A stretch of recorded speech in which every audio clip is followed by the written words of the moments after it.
21শে জুলাই ধর্মতলায় অনুষ্ঠিত হতে যাওয়া শহীদ দিবসকে সফল করতে পাণ্ডবেশ্বর বিধানসভার অধীনে বহুলা জনের জামবাদ বিনেড়িতে তৃণমূল কংগ্রেস একটি বিশাল সভার আয়োজন করেছে। বৈঠক চলাকালীন বিজেপি, সিপিএম ও সিপিআই থেকে মোট 250 জন তৃণমূল কংগ্রেসে যোগদান করেন। এই সময় উপস্থিত ছিলেন পশ্চিম বর্ধমান জেলা সভাপতি নরেন্দ্রনাথ চক্রবর্তী, চেয়ারম্যান হরেরাম সিং, পাণ্ডবেশ্বরের ব্লক সভাপতি কৃতি মুখোপাধ্যায়, ছোড়া গ্রাম পঞ্চায়েতের প্রধান রামচরিত পাসওয়ান, বহুলা গ্রাম পঞ্চায়েতের প্রধান সুহাগিন টুডু, উপপ্রধান বীর বাহাদুর সিং, বহুলা জন সভাপতি উত্তম মির্ধা, এমডি মিরাজ হোসেন, মিমরাজ মির্জা, হরিপুর গ্রাম পঞ্চায়েতের উপপ্রধান গোপীনাথ নাগ, জেলা পরিষদের কর্মাধ্যক্ষ অনুভা চক্রবর্তী প্রমুখ উপস্থিত ছিলেন। পাণ্ডবেশ্বর থেকে অজিত মিশ্রা, রিপোর্ট নিউজে।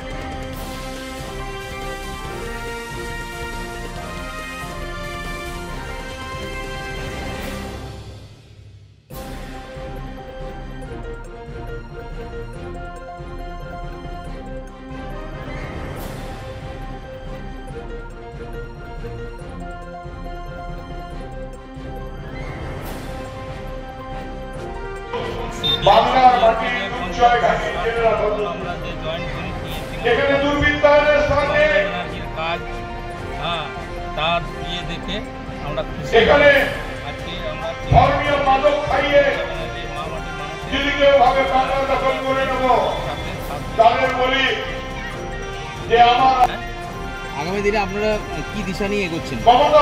দিশা নিয়ে এগোচ্ছি যে মমতা ব্যানার্জি 26-এ আবার যেন মুসলিম ইমাম মুয়াজ্জিন সাহেবদের জন্য কি নাম আপনার? ভাতা দিয়েছিলেন। কোনো পদে ছিলেন সিপিএম এ?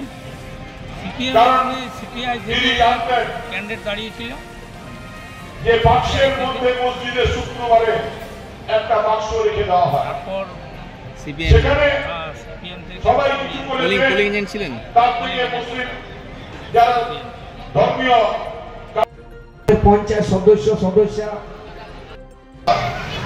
21শে জুলাই কলকাতা জেলা देखा जा रहा है कि आजकल सीपीएम और बीजेपी से आप लोग बहुत सारे कार्यकर्ता टीएमसी में ज्वाइन हुए हैं। सिर्फ सीपीएम बीजेपी ना, सीपीआई से भी, सीपीआई के प्रेसिडेंट सेक्रेटरी ट्रेड यूनियन का। आपने वहीं से कहा कि जो पुराने कार्यकर्ता हैं पहले उन्हीं को पार्टी में जगह दिया जाएगा, तो आज जो नए कार्यकर्ता ज्वाइन हुए हैं आप लोगों के साथ, क्या उनको पार्टी में वही मान सम्मान मिलेगा? एकदम। ये दल तृणमूल कांग्रेस है, এখানে আমরা সবাই রাজা, আমাদের রাজা রাজত্ব। মমতা বন্দ্যোপাধ্যায়ের নেতৃত্বে আমরা যারা তৃণমূল কংগ্রেস করি, আমরা সবাই একসঙ্গে মানুষের স্বার্থে, মানুষের উন্নয়নের জন্য লড়াই করি।